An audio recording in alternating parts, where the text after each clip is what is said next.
Okay, bismillahirrahmanirrahim. Assalamualaikum warahmatullahi wabarakatuh.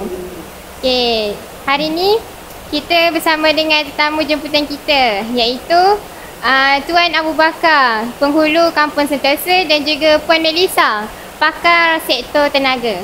Okay, hari ni kita akan membincangkan tentang isu sosio-saintifik. Okay, kita mulakan sekarang. Okay, saya nak bertanya kepada Puan Melissa lah.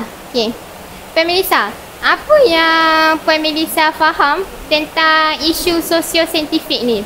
Okey, mengikut apa yang saya faham, isu sosio-saintifik ni dia berlaku sebab sebab dia merupakan masalah terbuka yang berlaku secara terang-terangan yang masyarakat boleh nampak sekarang kat dunia ni. Dan dia merupakan satu kontroversi. Kontroversi tu macam persoalan. Masyarakat selalu macam tanya, kenapa berlaku isu sosio-saintifik ni? Dan dia berkait dengan sains dan menekankan aplikasi moral serta berkait dengan saintifik yang membawa kepada dunia sebenar. Sebagai contoh, sekarang kita boleh tengok isu pencemaran udara. Okay, terima kasih Puan Melissa atas jawapan yang Puan Melissa berikan tadi. Okay, seterusnya kita beralih kepada Tuan Abu Bakar, penghulu Kampung Sentosa. Okay, Tuan Abu Bakar, saya nak tanya kepada Tuan lah. Apakah salah satu konflik yang pernah berlaku semasa Tuan memegang jawatan sebagai penghulu kampung ni, Tuan? Okey, melalui pemerhatian saya lah, salah satu konflik yang terjadi masa saya memegang jawatan penghulu kampung ni, dia kampung sentiasa berlakunya pencemaran air di sungai yang menyebabkan haiwan yang tinggal di dalam air sungai mati kerana perbuatan manusia yang suka membuang sisa sampah serak merata-rata dan membuang sisa toksik yang daripada kilang. Okay, terima kasih Tuan Abu Bakar. Okay, seterusnya Puan Melissa, saya nak bertanya lah kan, apa puncanya sosio-saintifik ni muncul di dunia ni? Jawapan saya sama seperti apa yang Tuan Abu Bakar cakap tadi, iaitu berkait dengan aktiviti manusia. Isu sosio-saintifik ni timbul sebab aktiviti manusia sendiri, aktiviti tak bermoral. Contohnya macam pembakaran terbuka dan seperti yang Tuan Abu Bakar cakap tadi, pembuangan sisa sampah sarak ke dalam sungai. So saya ambil contoh isu pembakaran terbuka.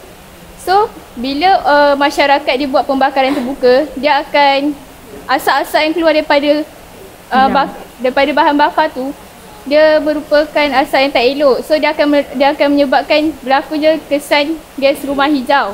So kesan gas rumah hijau ni dia akan membawa kepada fenomena perubahan iklim. Antara contoh yang boleh saya bagi sekarang ni kemarau, peningkatan suhu, jerebu dan banjir kilat. Okay, selain itu kan Puan Melissa, apa faktor yang berlakunya pemanasan global ni? Faktor yang berlaku je pemanasan global ni disebabkan penggunaan sumber tenaga bahan api fosil. Dalam bahan api fosil dia ada karbon dioksida. Bahan yang tak elok lah, karbon dioksida. So karbon dioksida bila dilepaskan dekat udara, dia akan menyebabkan kesan gas rumah hijau dan akan menyebabkan berlakunya pemanasan global. So pemanasan global tu berlaku sebab apa? Sebab bahan api fosil, tenaga bahan api fosil. Okey, terima kasih Puan Melissa. Okey, soalan terakhir saya tujukan kepada Tuan Abu Bakar. Okey, Tuan, saya nak bertanyalah kepada Tuan kan, apa cadangan Tuan tentang cara-cara menangani isu sosio-saintifik sektor tenaga ni jika Tuan diberi pilihan untuk menggunakan aplikasi teknologi hijau di kampung Tuan? Okey, untuk cadangan saya ni, saya akan membina empangan. Contohnya apa saya nampak kat luar sekarang ni, empangan kat Kenyir yang berada di Terengganu yang merupakan empangan hidroelektrik Kalau kita lihat fungsinya ialah mengawal limpahan air dan menjana tenaga elektrik. Jadi kita akan selamatlah jika kita membuat empangan ni daripada kemalangan.